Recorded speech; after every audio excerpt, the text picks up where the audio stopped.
All right, gentlemen, the holiday is over. Live fire exercise. Right. Spend some of the Navy's money. SOCOM U.S. Navy SEALs Fireteam Bravo 3 is more a fine-tuning than a complete reworking of the established franchise.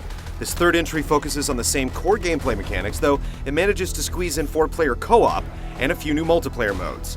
Is it enough to warrant redeployment, or is this just an uninspired sequel?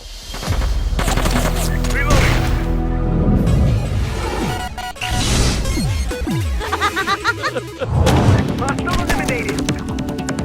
Switching back.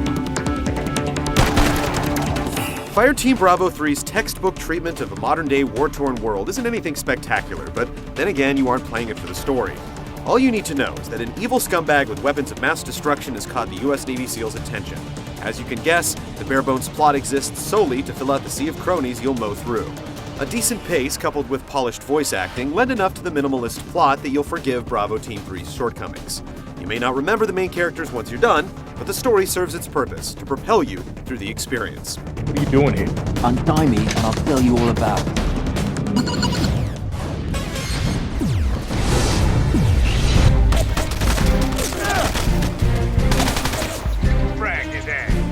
Fireteam Bravo 3 doesn't make any major changes to the formula. The campaign lasts a good 4 to 5 hours this time around, spanning 8 missions each with 3 chapters, making for a grand total of 24 areas where you'll flex your military muscle.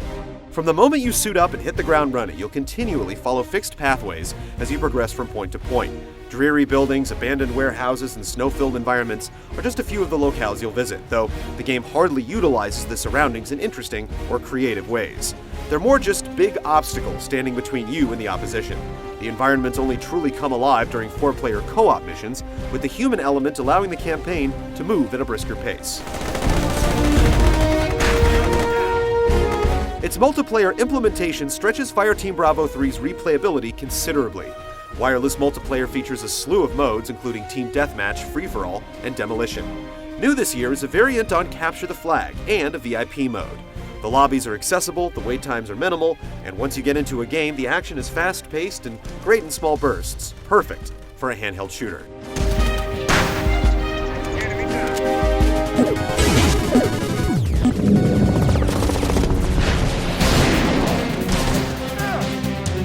Fireteam Bravo 3 would like you to believe that stealth is your only option when it comes to successfully tackling enemies. The truth is that overpowering them is just as effective, only not as fun. When you aren't playing the campaign in co-op, you assume the leader position of a squad of AI teammates, and you're given the ability to issue commands. Your comrades will often fail to follow orders, though, which causes them to die, and prompts an unwelcome restart from the most current checkpoint. Hit detection and fire accuracy are at times questionable, though weapon upgrades do help as you progress through the campaign. You'll find yourself favoring the more accurate rifles quickly in order to keep enemies at bay. The cover system is passable since it doesn't force you to press a button to hunker down near something that's chest high, but in tight corners, things get iffy, leaving your head vulnerable for far too long. There's also no interaction with the environment outside of cover, forcing you to navigate around small obstacles rather than simply hop over them. A context-sensitive jump would have been nice. Considering the limitations of the PSP's interface, you'll have to spend some time wrapping your head around the controls. It takes some time to get accustomed to using the L trigger for strafing, and not being able to aim up or down while in motion is awkward for a third-person shooter. This is especially problematic when it comes to tossing grenades.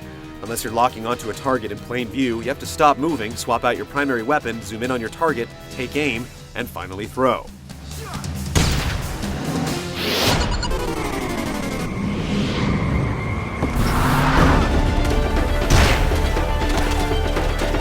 The game's environments aren't exactly bursting with life, though there is a fine attention to detail when you stop to look around.